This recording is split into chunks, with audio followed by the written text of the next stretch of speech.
There we go. Thank you so much for having us. We're so excited to be here. Um, we have a few slides to show you. I'm waiting for one more person from our team to join, but while she does, let me introduce who's here so far. So I'm Brittany Carson. I am the Director of Public Outreach and Transparency at the board. I have been here about 20 months, and we have done so much in the victim space in that time, and it's very exciting. So we're excited to tell you all about that. I will let Kim introduce herself. So my name's Kim Kozick, and I've been at the board as a whole for about almost 5 years now, and been the victim coordinator for about 2 years. And I'm so excited about the great strides we've been making in the victim services area of our agency. And Jamie, if you can introduce yourself. I know she was driving, so if she's driving, I won't make her do that. And since I'm not hearing from her, I'm guessing she's driving. And then we also have Stacy Russell with us. Stacy, do you want to introduce yourself? Can you hear me? Yes. Okay. Hi, I'm Stacy Russell. I work at the Board of Pardons. I am a case analyst. I have been in the position for about 15 years, and I'm excited to be here. And then I'm going to turn it over to Jennifer while I pull our presentation up. Hi, everybody. My name's Jennifer Yim, and I am the administrator at the Board of Pardons and Parole, and I get the honor of kicking this thing off in terms of our presentation. Thanks, you guys, for getting started. I was just, I'm a little slammed today. So, um, first of all, let me just say, I'm so excited that we have this opportunity to talk to all of you about what we've been doing at the Board of Pardons and Parole. One of my first meetings was with some of the people representatives on Swavo when I first started, and learned a lot about what the board was and wasn't doing, where we could improve, and we started to try to make some connections about um, what victim services could look like. And so I feel like 3 years later, um, we have some really fun things that we get to talk about today, and we'll always be in a situation where we can do more. But I feel really optimistic about where we're going. So let's get started, and we'll just kind of talk through a bunch of things. And I know that different people on in our group will present different parts of it, and I am just going to start us off, and then we'll let other folks go. So, next slide. Okay, so what do you want to do?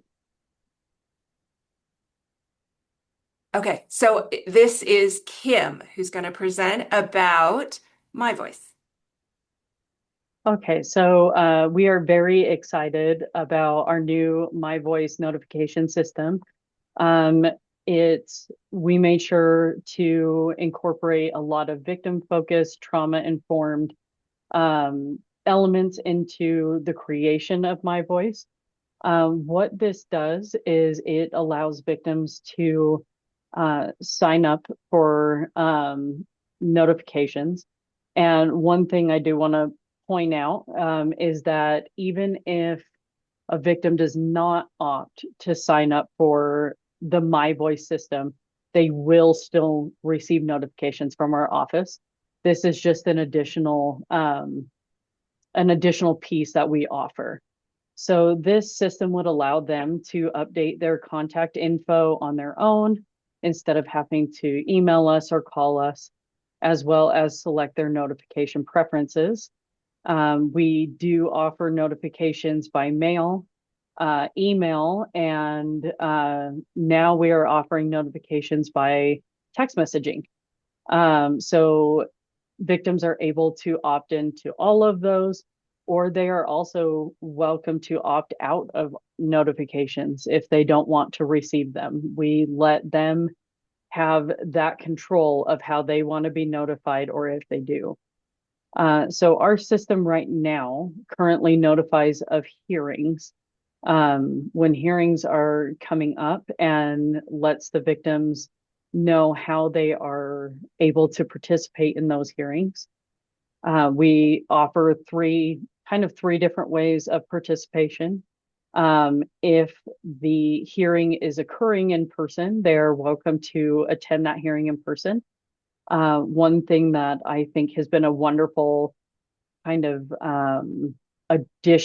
additional service that our office is currently giving is that if a victim would like to go to the hearings and participate in the hearings, one of either myself or Jamie, our other victim coordinator, will ask if they would like one of us to attend that hearing with them.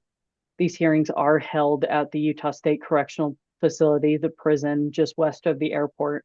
And so we realize that sometimes that can be traumatizing in itself, going to the prison. And so we offer to go out with them if these hearings are occurring in person.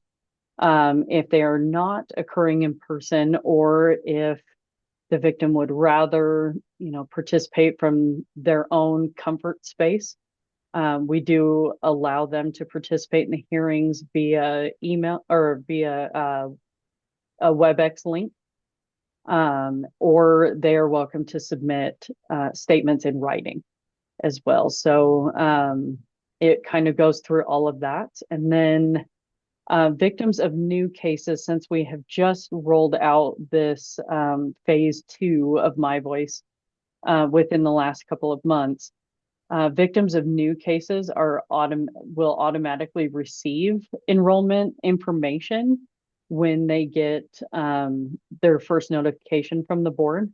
And then victims that have kind of already been within our system will receive that information before their next hearing.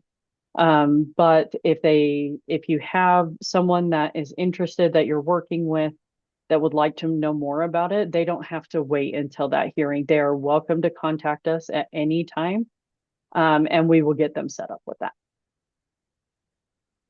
One of the really great things about working at the board is you get to be involved with a bunch of people who have very diverse talents. You kind of don't have any choice because we're so small. You got to do like 8 different types of things.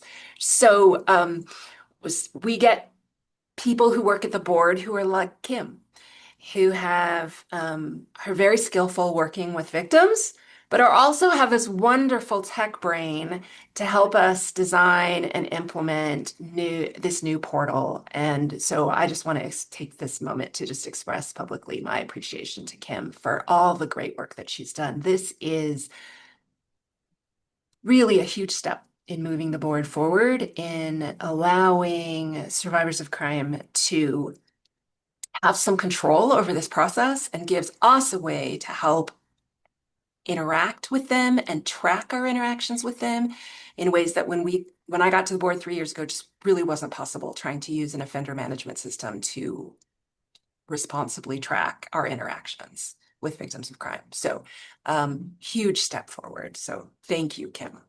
I do understand we're waiting. We were hoping that Jamie would be able to join us. She's still traveling back from the prison. And so I'm going to ask him to cover this next slide as well. Sure. So kind of the main areas of our victim services is that we will provide what we call upfront notifications. So these are individuals that the offender has just been sentenced. We have now started sending out notifications within the first couple of months of that offender being sentenced to prison, kind of letting them know who the board is, what we do, and what their involvement, what their rights are as far as our process and the options that they have. So those are kind of our upfront notifications. And then roughly about a month before a hearing takes place, we schedule the official date and time of the hearing, and that's when they will receive a hearing notification. And this will explain to them what the hearing is, when it is, the location, and how they can participate.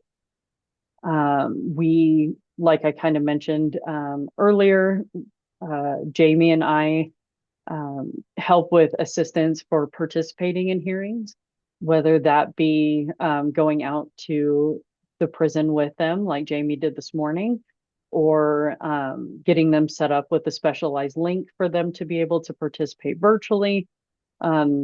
We walk them through what each process would look like, and then we refer a lot of our victims for additional resources. So between Jamie and I, we have a good a good balance of resources that we know are available out there that we will help connect victims to, so that we're ensuring that they are getting all of their needs fulfilled.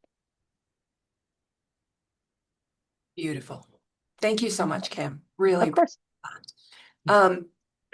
If that list of services sounds more robust to you than it has in the past, it is.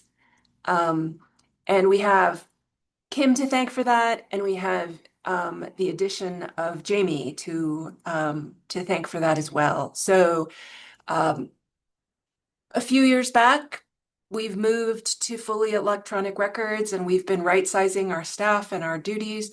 We have expanded a bunch of victim services, and one of those things is doubling the number of people we have doing full-time victim services, coordination of those interactions with the public, than we had when I got here and that we had had for decades prior. And if you're saying it's about time, it's true, but we did need to find the money. We did all of this that you see without any legislative appropriations.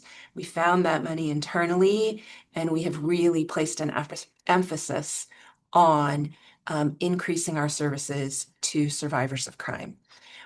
So in addition to doubling the number of staff, we also have some administrative support, increased administrative support to handle some of the other more clerical aspects of what we do, as well as as we say there on this, we've launched phases of MyVoice, phase one and phase two. And the one thing I love about this is our victim services coordinators used to spend all of their time printing out letters, folding them, and stuffing them into the envelopes and sending them off, which is really just a really poor use of time, poor use of their skills, even more. So now tech can do that for us.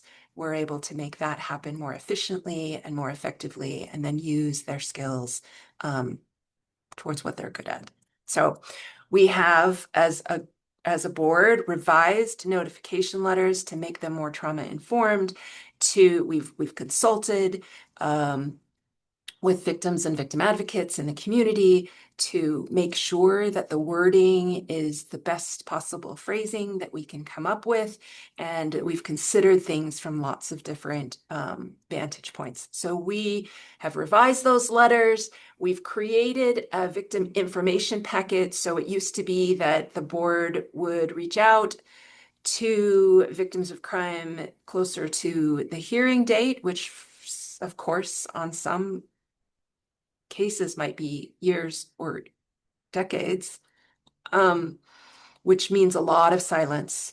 So now we have this new victim information packet we're reaching out within the first 6 months to parallel the process that we use with offenders.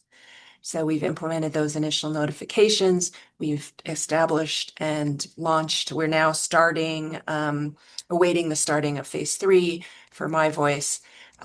We have done increased outreach. We've been at the Victims Conference for the last couple of years. And we have done our best to do more update the way Vine works for the board. And I maybe don't know how to say this nicely, and so I'm just going to say it. The board was never involved in the creation of Vine for the state in the state of Utah. It's never worked well for us. It's never worked in a way to meet the board's needs and provide accurate information. I think one of the highest things on my priority list with respect to victim services is to make sure that we get something in our state that works better and includes accurate notifications of Vine. If you go to the board's website for right now, I think this is true, Kim. There is a bright red notification that Vine is doing funny things and notifying victims right now inaccurately about things that aren't happening. And so we try to work to make those notifications accurately, even though we actually have no direct interaction, no direct connection to Vine. And you might ask why that is. It's because of OTRAC. It's because OTRAC is a shared system between the Utah Department of Corrections right now and the board. So even though we are involved in OTRAC, we're not really involved with Vine. So it's a huge struggle, I think, at the state level, and I'm really excited to be hoping to move forward. I just sent an email yesterday asking where we're at that, and so hopefully we'll be moving forward better in this next few months. So I do think it will require a legislative request, so this is not something that will necessarily happen quickly, but I like that there seems to be, in my view, statewide desire to move forward constructively on this front. So just a few things that the board has done, and I will say this, truly appreciate your patience. I think a lot is possible here in this space, and I'm really excited to be moving forward together. So let's move to the main portion of what you asked us to present on. And my apologies, I'm not clear who I'm turning the time over to. Is it to Brittany? Okay. Yes, it's to me. Thank Sorry. you. Being in Zoom, I'm like, I got so used to Google Meet. The buttons are in all different places here, so bear with me. Um, and it's not just me. Stacy, who is literally the expert in this space in this state, is also here. So she is going to be my phone a friend to make sure that I'm saying things correctly and give you guys more details. Please, if you have questions as we're going through this, either drop them in the chat or raise your hand, and I'm going to ask like Beatrice and Kim and Jennifer to keep an eye on those things and interrupt me because there's too many things happening on my screen. So what we got asked, one of the things we got asked to talk about really is kind of what happens post-sentence, post-conviction, and how are we looking at the time people are serving in prison. And so what happens, and Jennifer kind of alluded to this, in the first 6 months that someone is sentenced to prison, we do what we call a scheduling review. And so that is where we're calculating all of these things that we're going to tell you about. And that information really kind of sets up for what the future is going to look like for that individual in prison. It also is the information that we will eventually send to that victim, notifying them of a tentative date and time of an original hearing. So I will connect all of those dots together because I know that was kind of a lot of different things. But first, when we're talking about time in prison, it's really important to think about this in three different kind of aspects. The first thing that we're going to be looking at is the minimum and maximum sentence. So based on the sentence that the judge hands down for the actual convictions, we're going to look at what those are, and we're going to look at whether they're concurrent or consecutive, and we're going to determine what is the minimum amount of time and what is the maximum amount of time. So for example, if somebody is sentenced on multiple felony threes concurrently to be served at the same time, that means their full sentence is 0 to 5 years, no matter how many of those there are. If a person is sentenced to, say, 2 felony twos concurrently, it's 1 to 15 years. If they're consecutive, served one after the other, that's going to be 2 to 30 years. And so if that's kind of a helpful way to start looking at those minimum and maximum sentences. So that's what we're kind of looking at the beginning. Um, the next thing we do is we calculate the sentencing guideline. Um, we use the Utah Sentencing Commission sentencing guidelines to do this. Again, we take those convictions, we calculate a criminal history, we get into the matrix, we find the right box, and then we're calculating those out. When there's multiple sentences, we're either calculating them at 10% or at 40% if they're consecutive, 10% concurrent. And then we're also calculating credit for time served. So regardless of what the judge says, credit for time served is granted due to statute and rule. And that is a very complicated calculation. But if a person has been incarcerated during that time before the conviction for the offense that they were convicted of, they're going to get credit for time served. So that is my overview. And now I'm going to ask Stacy to jump in and provide a little more detail, especially on credit for time served.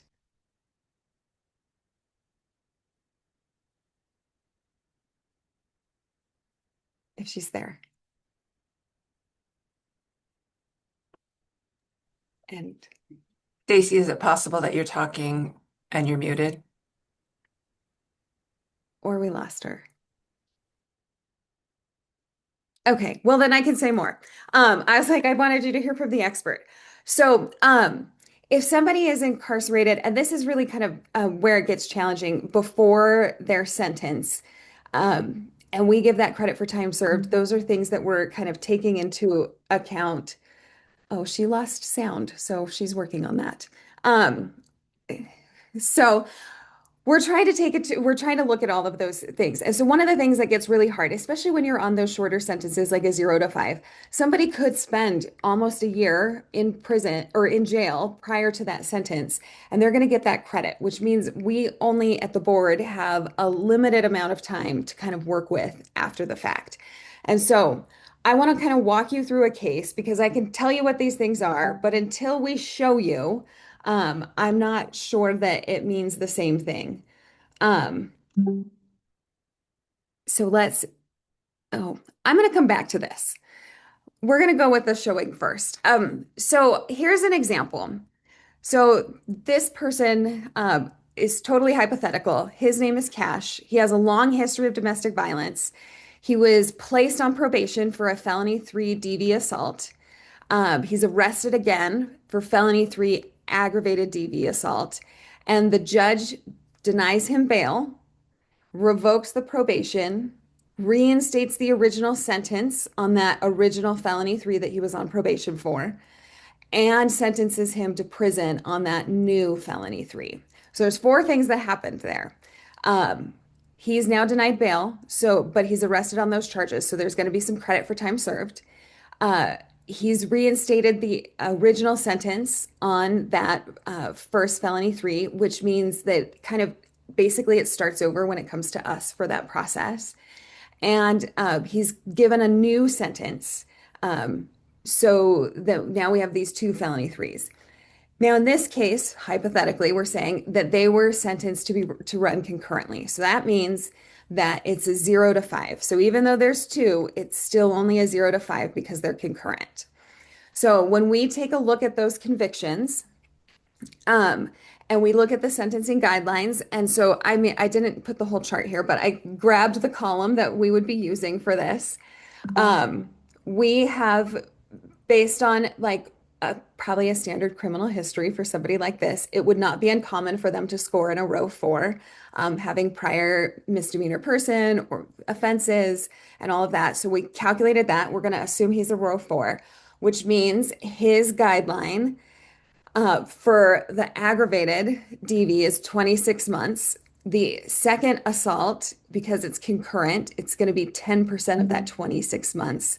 So that's 3 months for a total guideline of 29 months. Okay, does that make sense? And I can't see faces. So like, give me some thumbs ups or something. I don't know if it works like Google does. It does. We got some thumbs up. Good. Okay. So now we have our sentencing guideline. So with that, the board usually sets a hearing a little bit under the guideline just because then it gives time to do other things and potentially set a release. And so in this case, oh, sorry, I forgot the credit for time served part, which is the most important part of this. Um, so in this case, he has 330 days of credit for time served, right? So because he comes back on the arrest, the judge denies bail, and it takes almost a year to work through that process, which would not be uncommon. So now, with all of those things in mind, we are going to look at a timeline that I hope makes sense, and we're going to walk through this. How do I get this to close on my screen? Okay, well, I can only see half, so I think I remember everything I put on here. So we have a 5-year timeline, right? These were concurrent, so we only have 0 to 5 years to work with. Up front, that top one here, this is credit for time served, is 11 months. So that's taking 11 months out of that 5 years that we're already getting credit for. This here shows that 29-month sentencing guideline. So in theory, based on the guideline, a release could happen close to the middle of year 3 here. What is really important to note, because I think this is where, especially with victims, it gets really hard, is this transport to prison, right? I think everyone wants to think that that prison sentence starts here and that this is where the 5 years starts, but it's not. And that's a hard thing to understand. And we understand that frustration, but because we have to give that credit for time served. So in this case, so that's kind of where we're starting. Now, we schedule a hearing a little bit under that guideline here, and it wouldn't be uncommon in a situation like this for the board to say, hey, we're going to grant a parole date, but we're going to grant a parole date into like long into the future because we want you to complete residential substance use treatment before leaving prison. And that is what this reflects here. So it's going to take a couple months for him to get enrolled into that program. That program usually takes about 12 months to complete. And then, based on that order, the board was granting parole somewhat shortly thereafter. So now we're kind of at this 4.5 year mark of this 5 year term of this person incarcerated, which means that we only have a year-ish left on that sentence. And so while that could be served in prison, it also is something where the board does like, when possible and when appropriate, to release people into community under supervision so that we can help build a strong reentry plan, that we can help ensure that that like reentry into community is solid and happens in a good way. And it also allows us that if it's not happening in a good way, to pull that person back and be like, all right, you weren't ready, and maybe we need to do more treatment, maybe we need to do more things. But because we have that supervision period, we're able to have this flexibility to be able to do some of those things.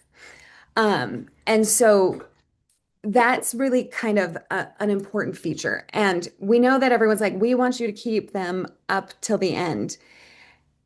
And there's also challenges with that. Jennifer, did you have something? I do. So, one thing that I wanted to point out was that this line here for parole hearing has changed in the last 3 years. So many of you are very experienced victim advocates. You've been around for a while. We used to assign that date for the parole hearing based on an administrative rule based on crime category. And what that sometimes meant was that somebody was going to be heard for a parole hearing much earlier than they would realistically ever expect, the board would ever realistically expect to release. So we knew internally that there was just really no way that there would be a release decision coming. But it was incredibly alarming to victims of crime, to the public. It raised expectations of the offender, and we've changed that, right-sized it, if you will, set expectations correct. So now those parole hearings happen closer to guideline. For most people, that means they happen later. When they have more of a likelihood of being released. But like everything we do at the board, we're handling cases depend in a particular way depending on how they came to us. So in other words, we still have that old way of handling things where we maybe 15 years ago set somebody's original hearing to be based on that schedule. So sometimes it's still true that people are coming forward much sooner than release is actually anticipated. And I think that's just helpful for all of you to know, A, that we've changed our process and that we're moving forward. There are lots of other benefits I haven't even mentioned about doing that. Scheduling in the way that we're doing it now, to stick it a little bit later, closer to their sentencing guideline. It helps in lots of different ways. But just so you know, I think we've more right-sized that, especially given the credit for time served issues that we're talking about here today. So thanks, Brittany. Yes, thank you. So this is kind of a look at kind of how a sentence ends up being served. One thing we really want to I wanted to address from a parole perspective and also share an example of why maybe waiting till the end and opening the doors when that sentence expires isn't the best option. There was recently a high profile case of somebody who served their entire 15 years. This was the person convicted in the Kiplin Davis murder. And the board kept him every day of the sentence that we could. And it was very challenging because we had various people calling us and asking us for information about their parole officer and who they needed to contact so that they could kind of keep tabs and what was happening. And we had to tell them we're done. We don't have jurisdiction after they leave those doors. And so then it's kind of this double-edged sword, right? You may feel like you want that person to serve every day of their sentence. But if we do that, then we don't have this opportunity to make sure that as they come back into community, they're doing it in the way that they're supposed to. That we're making sure that if they're a sex offender, that they're registering, that they're living in an appropriate place, that maybe it's somebody who really needs to do some follow-up treatment in the community, and we can make that happen when they're under supervision. But when we just open those doors and their sentence is ended, we don't have jurisdiction anymore. We don't have any way as a system to help make sure that we are helping that person reintegrate safely and in a positive way, because we don't want to create more victims. And we do really want that person to be successful back in community. 95% of the people in prison are coming back to our communities at some point. And so really looking at how we can do that safely and effectively is really important. I think Stacy has sound back. So I'm going to let her jump in and talk in a little more detail about any of the things that she wants to address if I didn't do it good. You did an amazing job, Brittany. I learned from the best. Yeah, you did really, really good. Brittany explained it really, really well, and kind of going off too with what Jennifer said about and Brittany said about us doing it all up front.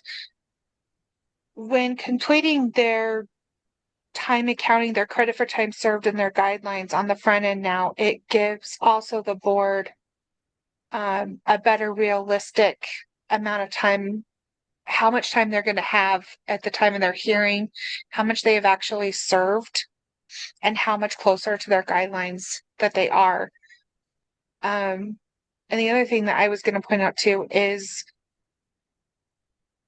as a great job Brittany did do in explaining all this, this one is a very simple kind of type of case.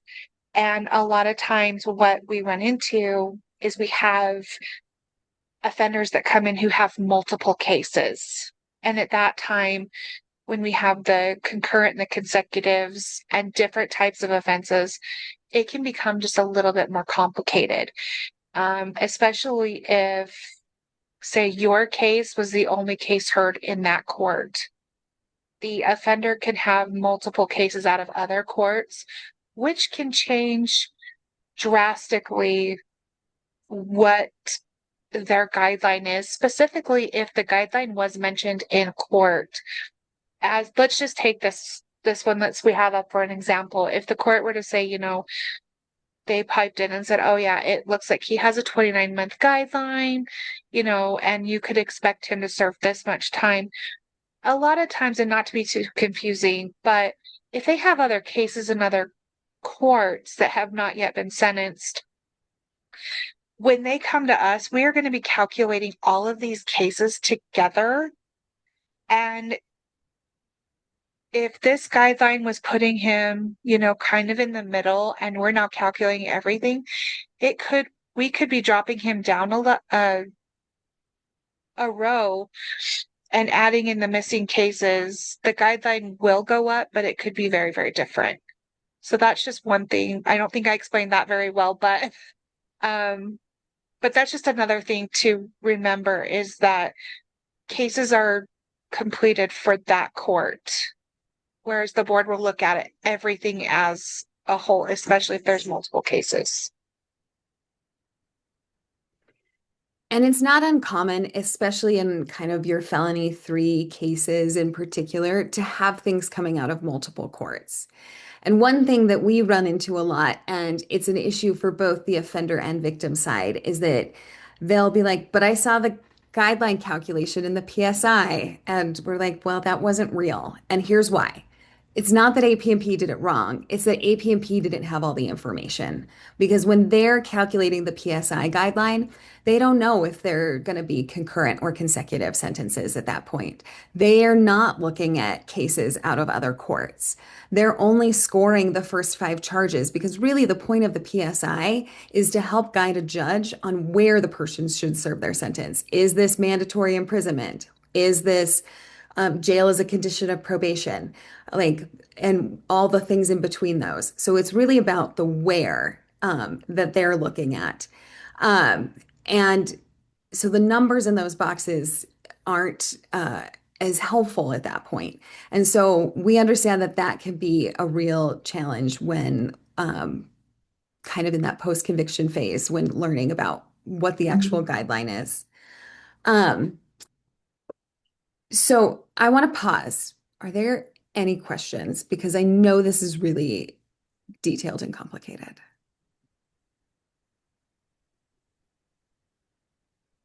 I have a quick question. Please.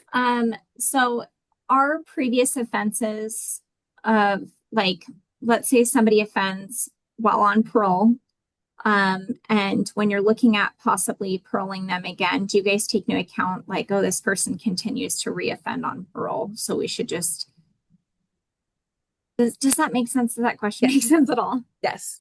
Makes perfect sense. Absolutely. That is absolutely something the board is considering. And we're looking at the why. Why are they violating parole? What's the issues? What's happening here? All of that is being considered when making those decisions.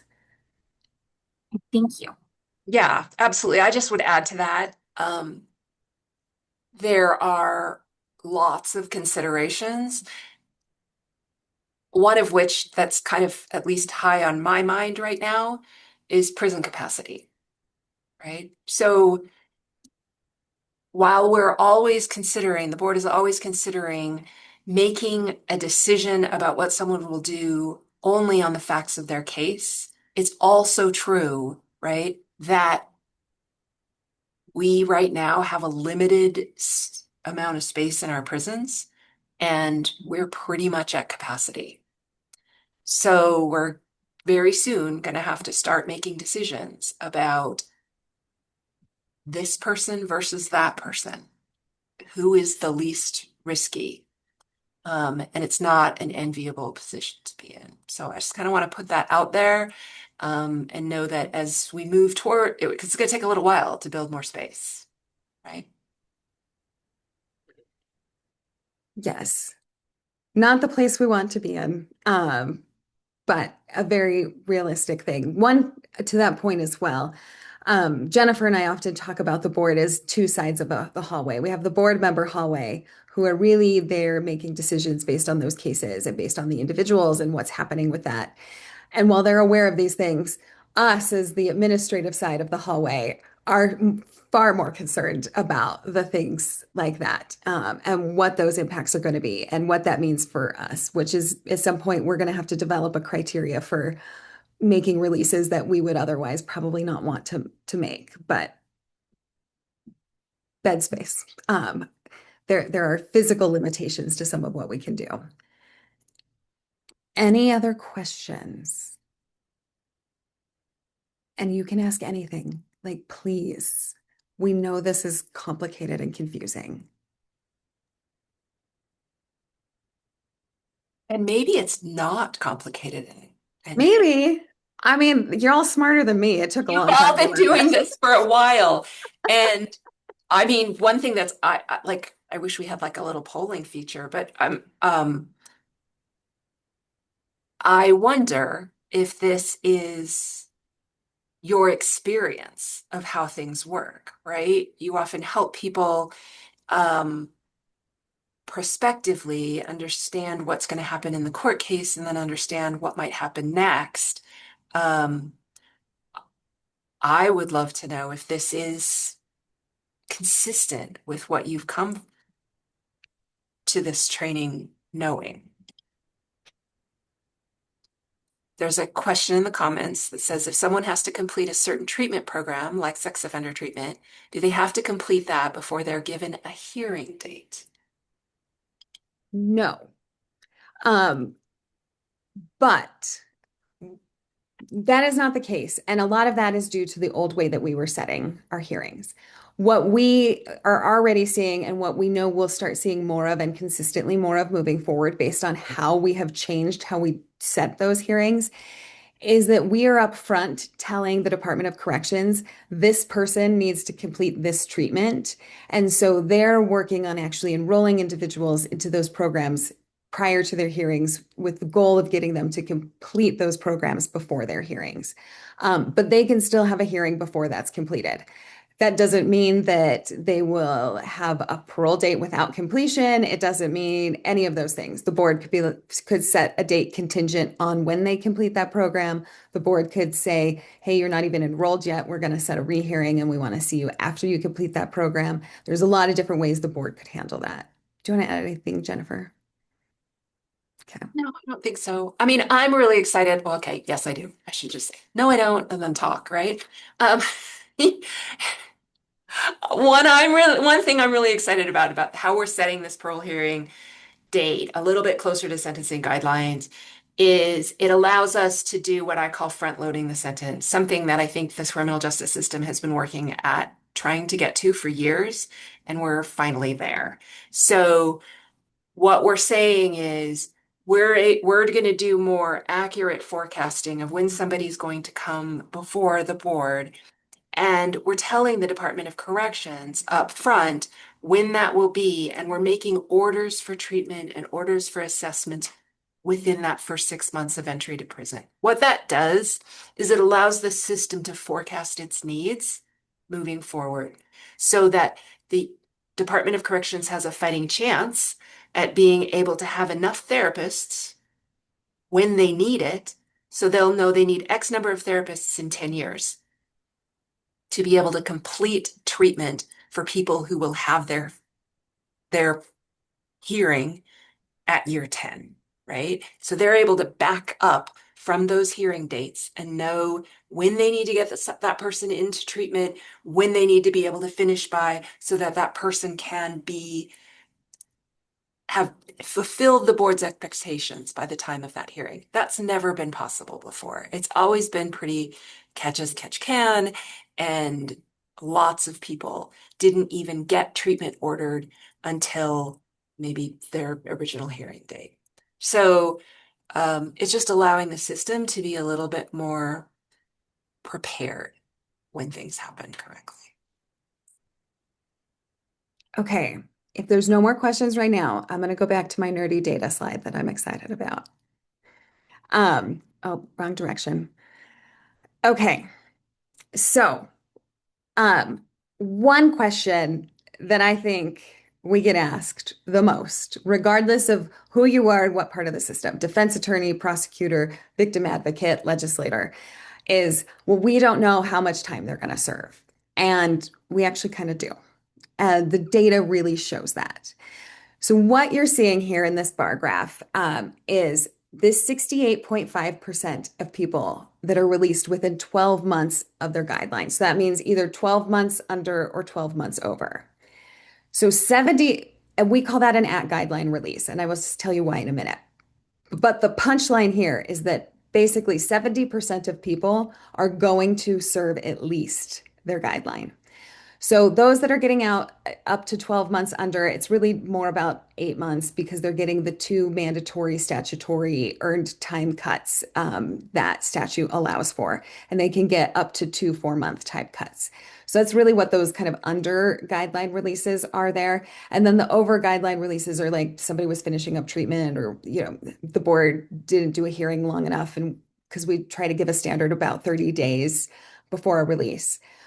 But we say that 70% of people are basically getting released at their guideline. Now, this 31.5%, and it's detailed over in this other spot that I can't see, and I don't know how to move the people on the screen boxes. It breaks out in more detail, but this 31.5% really breaks out to about 1% of people are getting out more than a year under guideline. That is a very, very small number of people that are getting out more than a year under guideline. And that leaves about 30% of people that are serving a year or more over their guideline. So when you're talking to victims, and I just had this conversation with a prosecutor that you can very much say that the data shows that it is very, very likely that this person will at least do their guideline, if not more. And so we hope that that helps, while you may still not agree with it or you may want more time, actually give a little bit of knowledge and knowing around that, right? Because it's the uncertainty that often is the thing that causes the most angst. And so when we really look at the data, this is pretty consistent year over year. That it kind of falls into this 170-30 kind of frame. Yeah. Let me just add something because I'm trying to pull some pieces together. We did earlier just tell you that whatever the guideline is on that PSI might not be the guideline that the board assigns to it. And one of my priorities at the board is helping align expectations. The thing that really struck me when I first started paying attention to how the board was interacting with survivors is that survivors come to us already angry.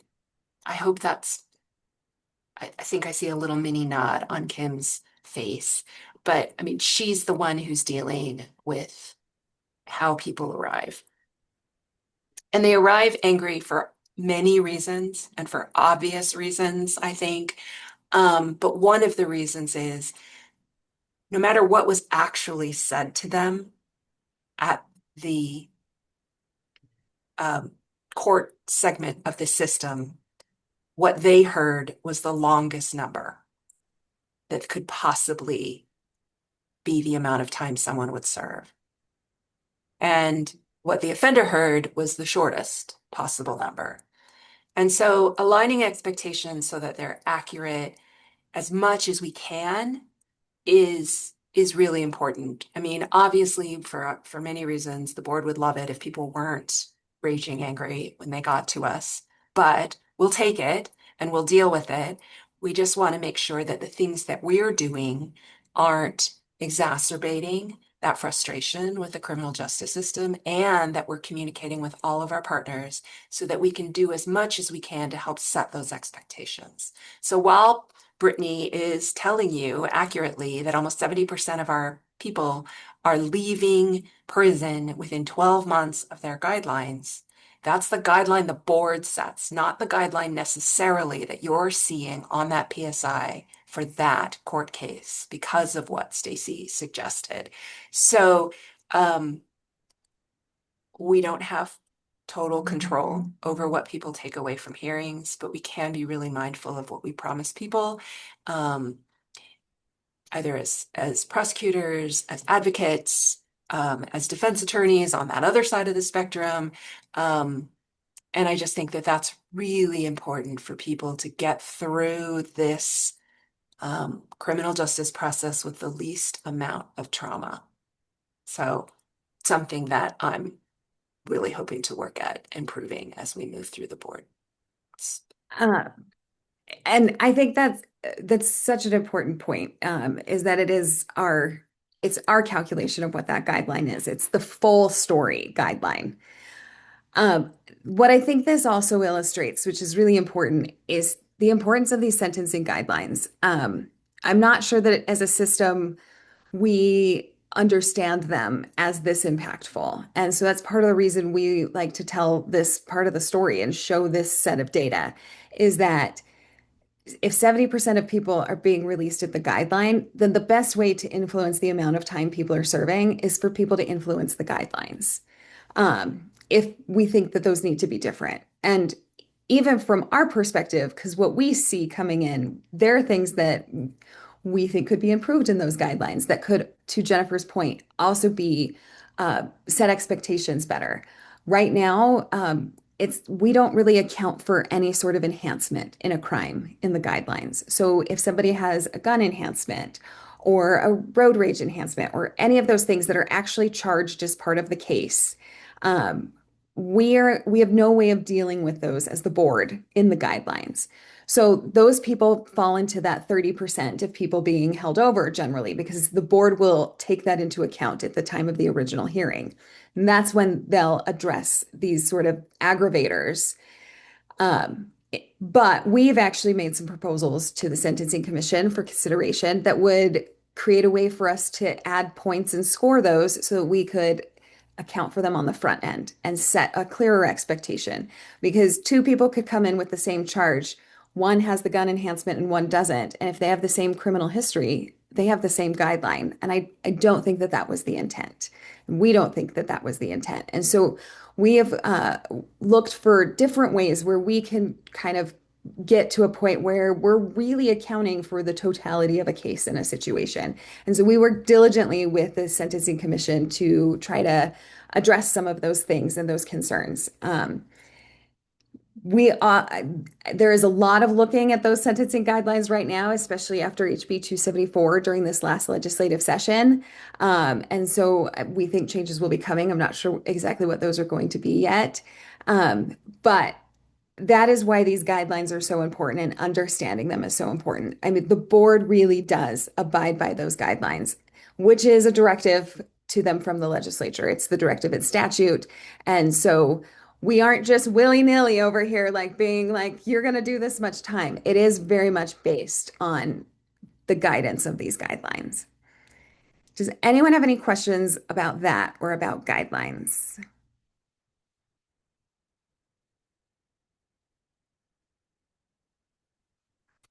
I'm hearing nothing. Is there anything in the chat that I can't find? Okay. So the other thing, and I don't have a slide for it, so I better turn my slideshow off, but we can come back to this at some point if we need to, that we wanted to talk about, and I just thought it was a better discussion point, is participating in hearings. So one thing that we're hearing a lot of these days is that you have to show up and speak at a hearing, or the board is going to make a decision to release somebody. And that could not be further from the truth. If you, as a victim, want to come and be part of that process and speak, we will make that happen for you. And we want that to happen for you. But the board has the ability to consider victim impact in many ways. Those could be those written statements that are sent in. And it can also be for people who are like, I'm just done with this. I want to move on with my life. I don't want to think about this anymore. It's not, you get a pretty good idea of the impacts to a victim in a case from reading the information that the board looks at. They can infer a lot about victim impact, and they do, and they think a lot about that. And none of that is to diminish somebody's participation, but we want to make it very clear that you don't have to participate if you don't want to. We don't want to re-traumatize you. We don't want to make you relive things that you don't want to, all because you think that the board is going to make a decision that you're without that is going to not be what you want without your participation. Sorry, that wasn't very clear. And that is just, it's not the case because there's going to be times where people come and give very, very heartfelt and powerful testimony, and the board may still make a decision that that individual is very unhappy with. Because we're taking into account a broad range of things when making decisions. Jennifer, do you want to add anything there? No, I think it's really hard. I guess the thing that's really important to me is that people know that we will use whatever information we have, even if it's reading the circumstances of the crime, to help us understand victim impact. And that can be a letter, and a letter, I think sometimes people perceive that a letter would be have less of an impact than a personal testimony. But one way to think about that is in Utah, one hearing official hears the case. The other members of, and that might not even be a board member. In many cases, in most of the cases before the board, we have a hearing officer actually holding the hearing and then using the information collected at the hearing to write it up and make recommendations to board members. But if that personal testimony isn't heard by a board member, it may not be heard, it won't be heard by anybody voting on the case. A letter will get read in its entirety by every single voting member. That's why we often say, yes, if you want to come and have a voice, come and have a voice, but submit your letter in addition so that we can make sure that that information gets to the board exactly how you want it to be said, and that they will read it in its entirety. So from that perspective, in some ways, writing could have more of an impact than personal testimony. And it's a little bit counterintuitive, right? There is a question in the chat. How does the victim find out the board's guideline? Well, the guideline is currently classified as a, Stacy, correct me if I'm wrong, private document under grandma. And so it's not something that can be shared. But once you look at all of the convictions, which that can be seen at the end, that could be seen in that original order from the board, setting that tentative original hearing date, you'll be able to see all of the things that they were convicted of and if they're consecutive or concurrent. And you can make a pretty decent guideline calculation on your own, except for maybe exactly which row they're scoring in. If it's depending on the situation, right? You may know their criminal history and you may not know their criminal history enough to be able to score that. So I wish I had a better answer for you. Once it's said, it is also said on the record in the original hearing. So that's another way that people can know what it is. Questions about that? I'm trying to look online and see if I can find an example of a scheduling review that we can show. If I'll keep looking. There's another question. Does the board create the parolee's case plan, or is it a set of standards based on the crime? Great question. So what happened, and you can get these on our website. Kim, if you will find them and drop that into the chat, the current parole conditions. So there's a standard set of parole conditions that everybody gets, that the board will order.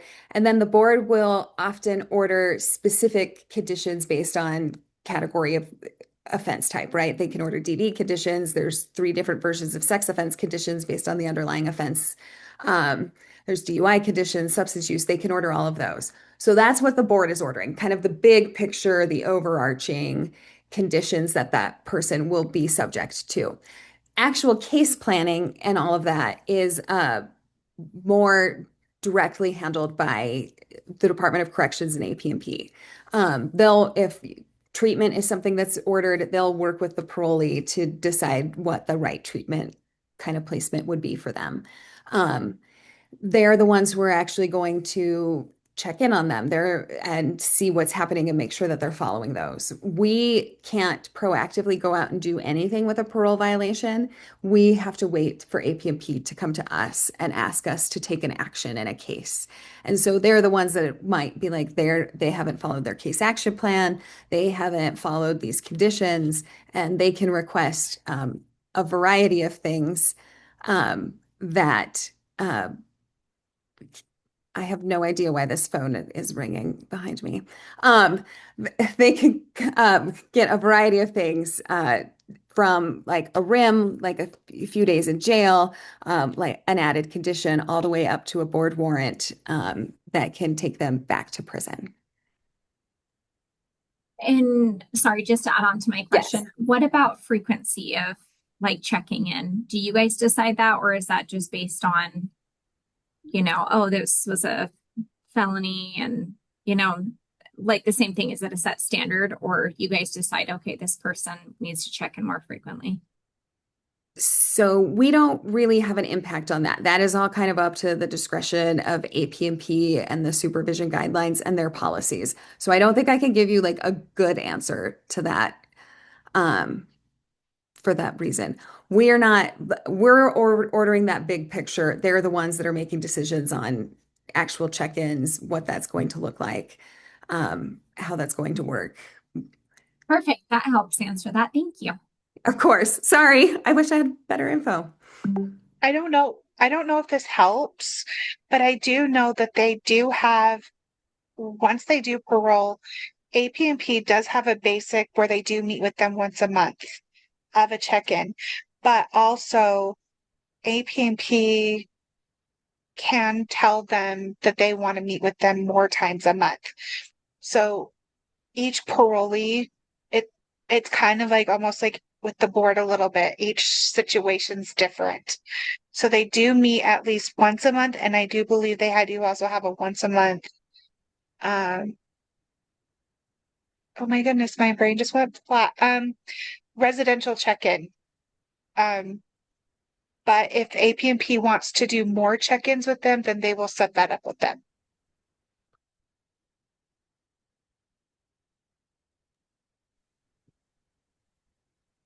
Other questions?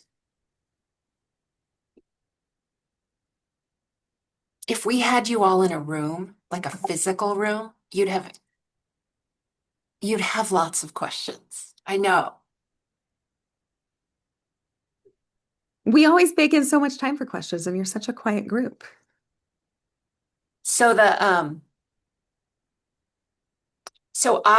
don't know if people know this, but our website at bop.utah.gov has a search engine that allows you to look up the hearing decisions, the hearings and decisions that the board is having on any one individual. And you can look them up by name, by offender number, by date. And it's a nice way to kind of be able to, and it'll show you the history of the individual's decisions there. And so that's a nice way to be able to sort of track what is happening on their cases.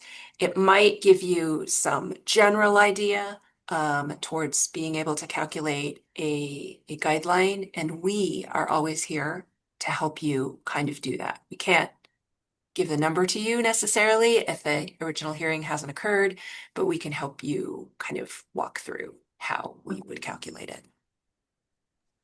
And Jeff, I just wanted to add one thing I think that some people get confused on is you as the board, you guys are looking at the different charges, right? So there you will on one case you could have multiple different review hearings, right? If you have like a crime that is the sentencing guidelines going to be that 1 to 15, where you have another charge that's 15 to life, there could be different review hearings, right?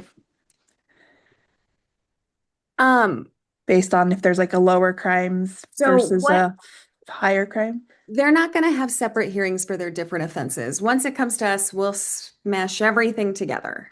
So there could be a sooner hearing if there's lower crimes. Is that No, no? Okay. the top charge is going to be the guiding, kind of the overarching guiding thing. So whatever Okay. that top charge is, you're going to get from a guideline perspective, 100% of that guideline.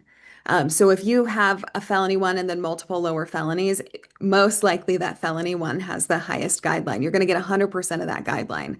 And then you're either going to get 10 or 40% of the others. And we're going to add all of those together, and that's kind of where we got that 26 months or 29 months, whatever that was. Gotcha.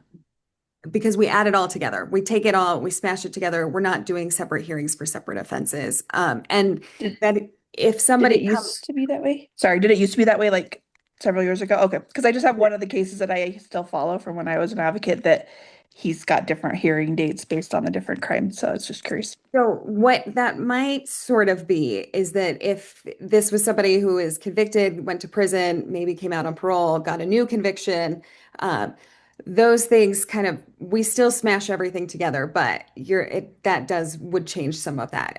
If you get a new conviction, you're getting a new guideline. It also could be the different types of hearings that we're talking about, right? So someone could have a parole violation hearing, they might deny the charges, that might get set to evidentiary hearing, and they are still going to also be heard if they get convicted of those things, and if it comes into a new charge, they're going to have an original hearing for that later, right? Gotcha. As like they That might makes have sense. Yeah. a This PV, this one's kind of a weird one. we call it PVOH, so it'd be a parole violation / original hearing. Yeah. And maybe I'll have to relook at the case because it's one of those that it's he's had different hearing dates, but maybe it's just that the sentencing is differently on the ones, but it's all one case. But yeah, Yeah. it's all plug again. But thank you for clarifying that.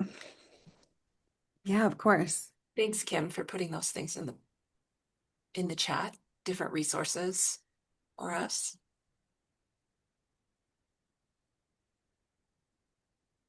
Other questions? You can ask anything, even the questions that you're like are critical of us. That's what we're here for.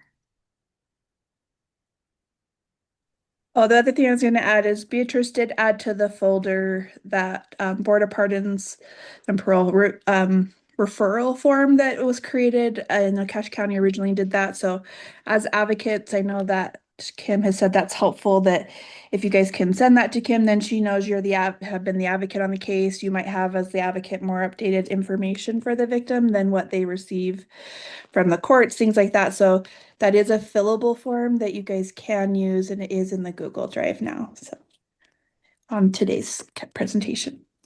And just to echo that, sometimes when the case gets sentenced and we take jurisdiction, sometimes we only get initials, and we have to do a lot of digging to figure out who the actual victims in the case are. So filling out that form and sending it over to us is hugely helpful because it helps us get victim contact info very quickly so that we can make sure we're contacting the right people as quickly as we can in our process.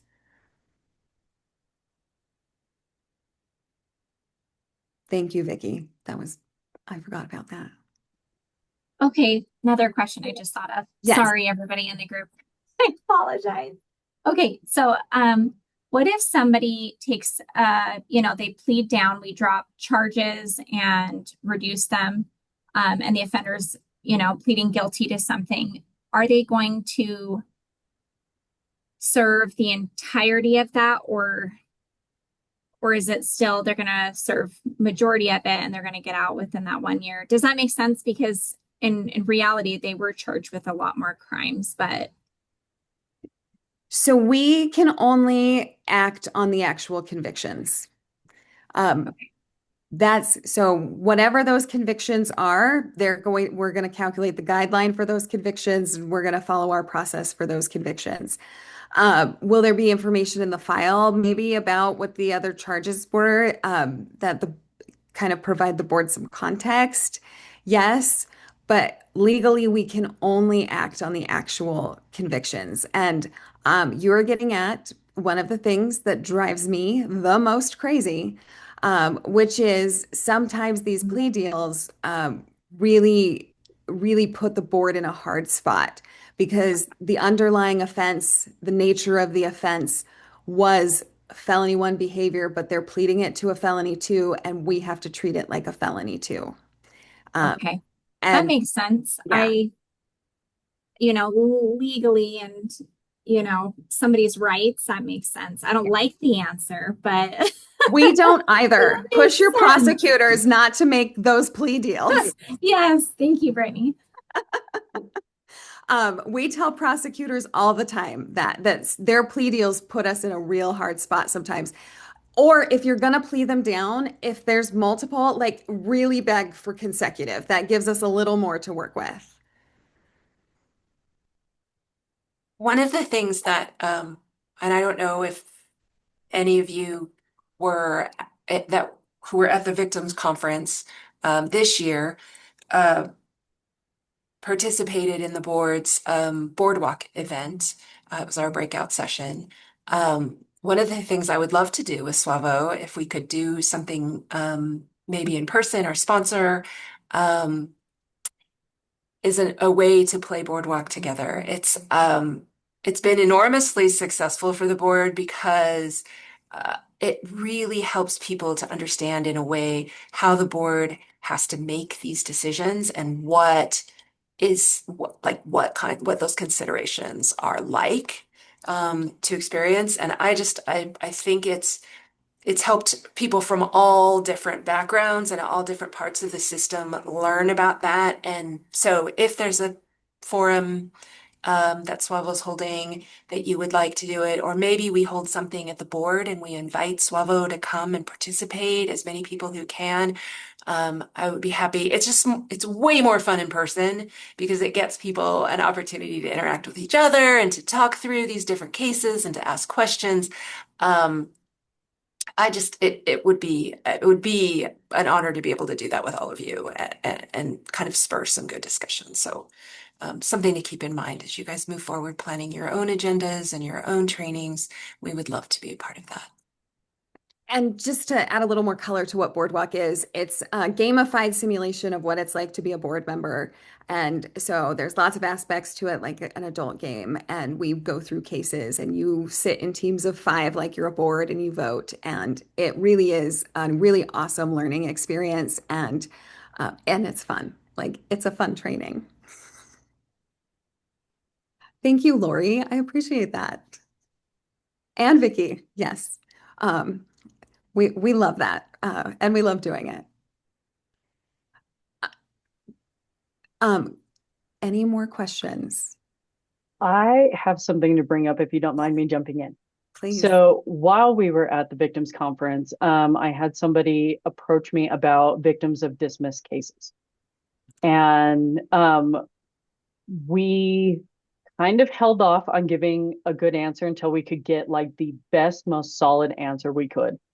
And so the board operates as far as who gets a notification from the board and who is kind of allowed to participate in the hearing.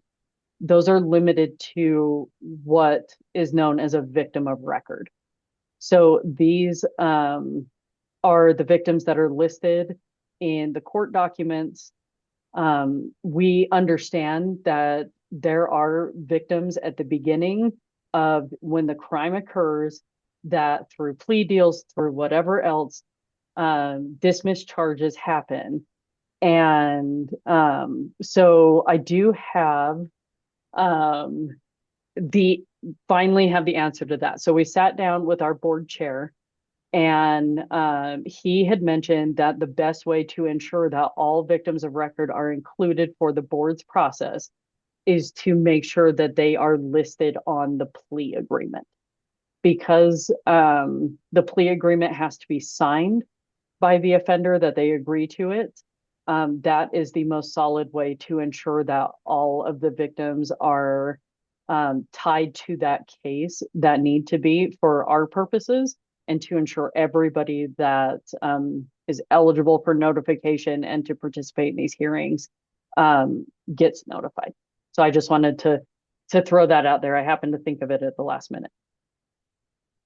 I can't believe I forgot about that because that is like of like the three things I talk about with victims, one of the things. It breaks our hearts when we have people call us and are like, Yeah. but I was a victim too. And we're like, but not legally, not technically for this process. So yes, as you're working with your prosecutors in those cases, if they're going to drop charges, like say there's 5 charges with 5 victims and they're only going to plea to one of those, make sure those other 4 victims' names are in that plea deal so that we can still treat them as victims of record in the case. That would be amazing, and I think a major help in the system. And we will educate prosecutors about that as well. I think Jamie is online now. And if that's true, Jamie, could you, if you're willing, I'd love to just introduce you so that people, there she is. Jamie Jepson is our newest victim services coordinator at the Board of Pardons and Parole. She's worked at the Salt Lake District Attorney's Office as well. And little shout out to Jamie. I just wanted you all to be able to see her. Latest addition to our team. So happy to have her with us and using her great skill set to help victims through the process when they come to the Board of Pardons and Parole. So Jamie, if you just want to say hi, and Kim did your presentation for you. But you were legitimately doing very important work this morning. Yes, I was at the prison doing a hearing, so it was actual work. Yes. So hi, did make it. I got on about 10:30, so I've been here and heard most of Brittany's presentation. Jamie is just really happy right now because I was going to make her present more and she didn't want to. I have something else to show you. This is a scheduling review. Jennifer, do you want to walk through it? No, I can't walk through it. We should all ask for our strengths. And yeah, I could advise no one how to use this well. But I think Stacy could walk us through a scheduling review. These are again on our board website, and it's how you might be able to sort of calculate a guideline, a rough guideline, when that information isn't yet public. Yeah. So earlier in Brittany's presentation, she had spoken about how when the board sets their original hearings, it's based off their guideline, but we will set it a little bit below that guideline to allow time for them to do treatment or whatever the board is ordering. So, like in this situation, we can see that the board has set for a PV original, which is a parole violation original hearing for July of 2027. With that there, you could probably figure out that the guideline is maybe anywhere from 6 months to a year higher than that date.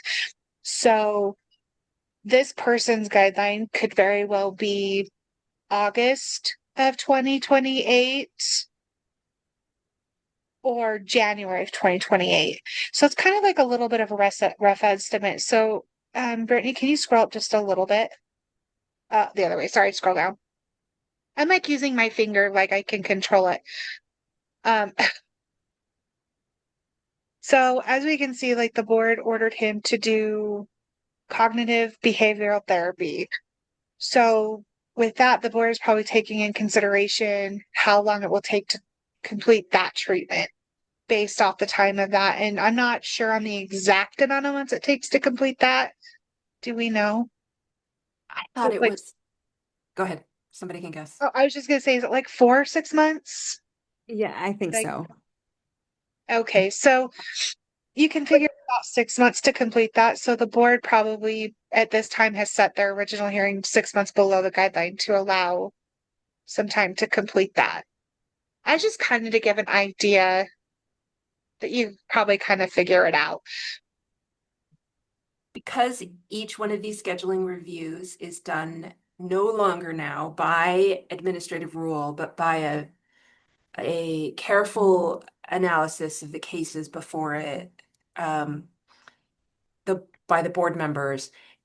Sometimes, right, that the date is going to be even further out, and sometimes it might be sooner. It just depends. But this is kind of like a rough estimate because that we feel comfortable giving because we know that still, right, almost 70% of cases are let out within a year of guideline. So just a maybe shorthand way of being able to kind of think through what we're dealing with and know that even if you look at this and you need help kind of talking through some of these things, you can always call our office and we're very happy to help you do that for somebody or that you're an advocate for. Why don't you do this next one, Brittany? Okay. So, one of probably the biggest legislative impact change from the board's perspective this last session was HB 110. So in that bill, it does a couple of things, but one thing that I think is really noteworthy for you all is it requires that a person serve their full minimum sentence before release, unless the board finds that they're no longer a public safety risk. So prior to this being the law, it was very rare for somebody to get released under their minimum sentence, but it was possible.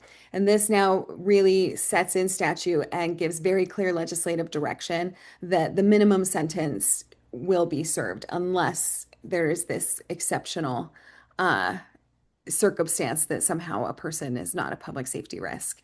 So, so that's kind of a big thing out there. I don't know that it's an issue on the victim side. On the offender side, we're getting a lot of questions about it. So we do try to talk about that. We view that this as a very minimal impact since it was not really happening before, but it is now statute.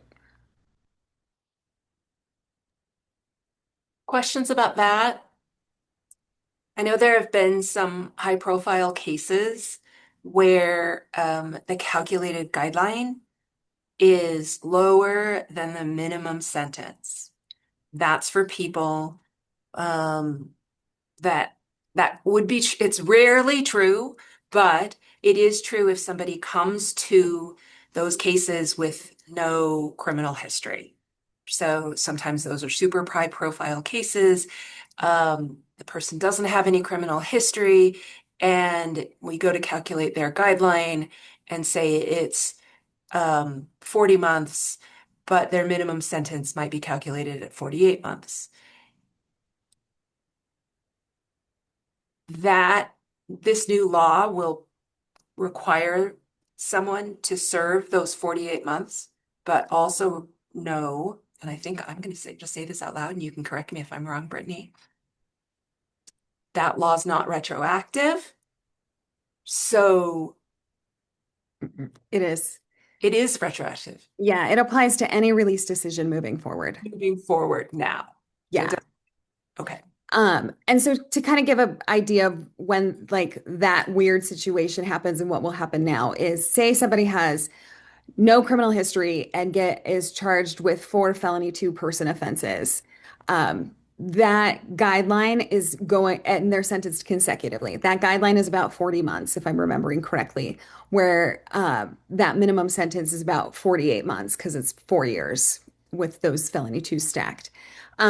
So now the board will be shifting how it calculates that. Well, we're going to look at that as we're setting the guideline. We have also now asked the Sentencing Commission to also put into the guidelines that in a case where the minimum sentence is higher than the guideline, that the minimum sentence becomes the guideline. And we have asked for that so that it makes it very clear in our process so that we could then set those hearings based on that minimum sentence rather than that guideline in those rare cases where that happens. There's a question in the comments. I'm just curious. It was said that eventually the prison will hit capacity, and that the board will have to decide on releases. What weighs on those decisions? Sorry that this is a topic. Additionally, would the victim, if there is one on the case, be able to have a say on that? Hopefully this makes sense. It does make sense. And I don't think we have a good answer for you. Um, I mean, obviously, public safety is the number one thing the board considers in all of its release decisions, and that will always be the case. And if we end up in the situation where it's one in, one out, those those decisions are going to get complicated. And they're going to have to be made quickly. I Yeah. think that's the issue, right? Is will there be enough time to wait and hold a hearing? I don't know. I don't think we know. I don't think we have been in this situation in, in recent history. It's unclear what will happen. Better to not hit capacity, although Brittany and I went down to Central Utah Correctional Facility, the prison in Gunnison, last week, and they kind of told us like we're at capacity, like it's not a soon thing, it's a now thing. So I think that was a little bit of hyperbole because we're not at that statutory one in and one out yet, but we are trying to, on our side of the hall, work on things to make sure that getting there happens as slowly as possible. And I think the other thing that we can say, especially from our side of the hall, is the administrative side, is if and when we get to this point, we are committed to communicating to all of our criminal justice partners and to the public at large about what that process is going to look like, because that will need to be transparent. And there will be lots of communication, I believe, probably with legislators in particular, about what that's going to look like.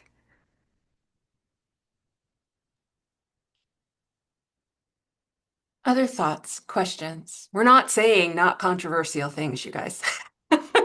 It's really hard to be in this position.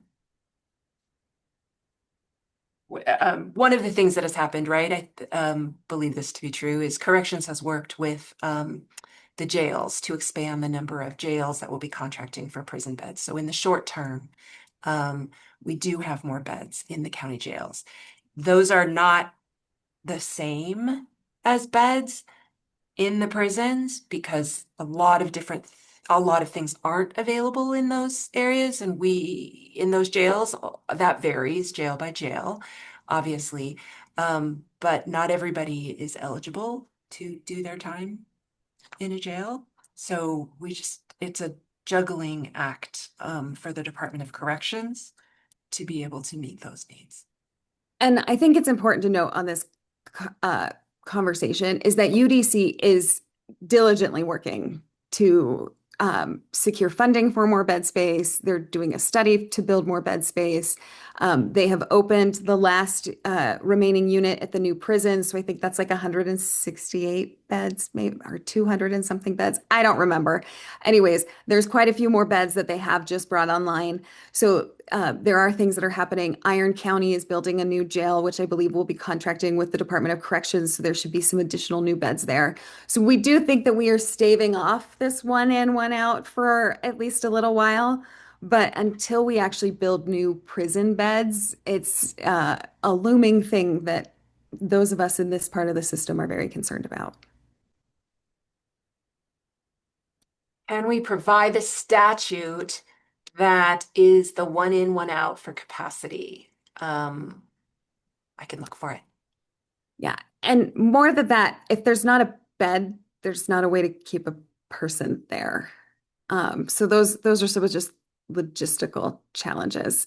They could try to bring on emergency bed space, but there's also a lot of federal laws and federal court cases that govern how you house prisoners that come into play when it comes to this.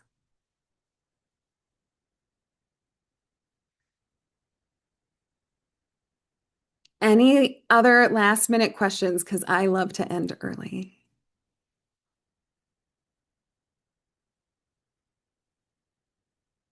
Oh, a long one. Are there any other recommendations from the BOP that you would suggest we do? For example, as previously stated, encourage victims to submit impact letters for the board, even if speaking, request that prosecutors recommend consecutive sentence rather than concurrent when appropriate. If charges involving a victim are dismissed as part of the plea agreement, ensure all the victims are included in the final agreement. I would add to that, help them understand that that max sentence it's a range. We have indeterminate sentencing. It's going like that sentencing guideline is really what we're looking at in terms of the length of time someone will serve. Um, I would also add sending over victim information to us that of the victims you've worked with after their cases are sentenced so that we can make sure we have the best information to contact them is efficiently. We hate when we can't find victim contact info. We really struggle with that. Kim, Jennifer, would you add anything else to that list? Okay. Well, you are welcome to contact us anytime. That is the other thing we hope you get out of this is we're real people and we're here to help you and just call us. Like just call us. We are happy to take your phone calls, shoot us an email. We're happy to respond. Give us the hard questions. We would rather give you good information, even if it's not the information you want to hear, to alleviate future problems than have people just sitting in limbo and concerned and confused about things. Like we will tell you the hard truths, and we just really want to make sure that you have good information, that you can get good information to the people you're working with. Out of two things. Go for it. Let me just end with sort of aspirational things that we would like to do as we're moving forward. One of them is to make a video that could be used, could be given to victims about our process, kind of at the sentencing phase, just kind of they can watch it, like maybe it's a QR code, they can watch it whenever they're ready and they're ready to kind of move forward.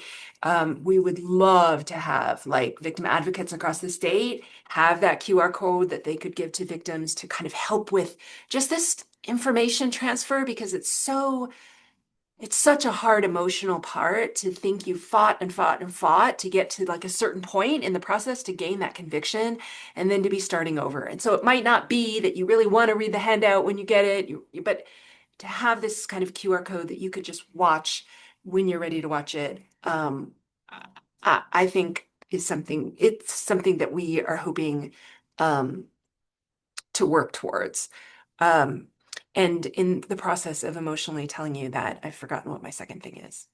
So there you go. But I'll think about it. And I'm really good at interrupting, but but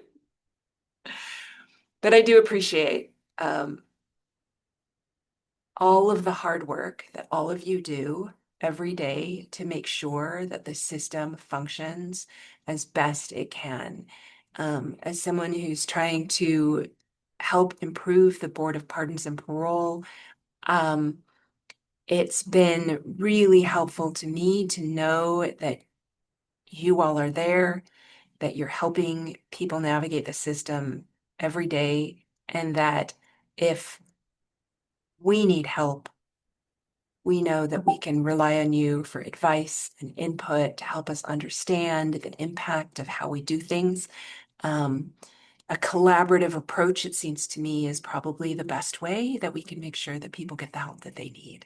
So thank you so much for coming today. We hope we've answered your questions and we hope that we can continue to work together. We've got a lot of progress we can make, and I'd like to make sure that I do my part in helping us get there.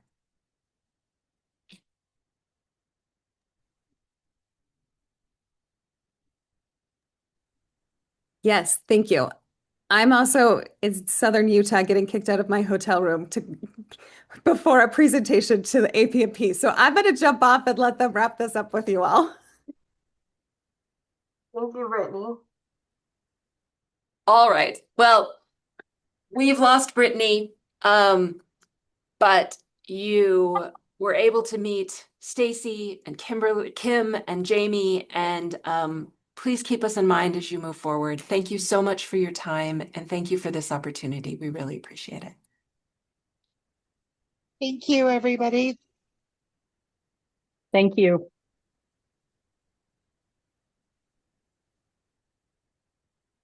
Thank you so much. We appreciate the knowledge that you all brought in and helping us understand the difficult decisions the Board of Pardon has to rally with. And just a reminder, the Google folder actually does have all the materials, so the slides and also the Board of Pardon's referral form for you to fill out and utilize as well.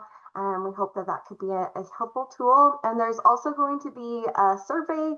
I put the link in the chat, but also when you close out of this meeting, there will be the survey link as well there for you. We'd love to hear from you so we can continue to create a Swavo for you and bringing information that you'd like to hear and letting us know how we're doing. So thank you all so much. We look forward to seeing you next week, and we'll get to hear from Vicki, Rochelle, and Haley Cousins and understanding our protective orders and criminal protective orders. So we'll look forward to seeing you next week at the same time at 10 a.m. Thank you. Have a good day.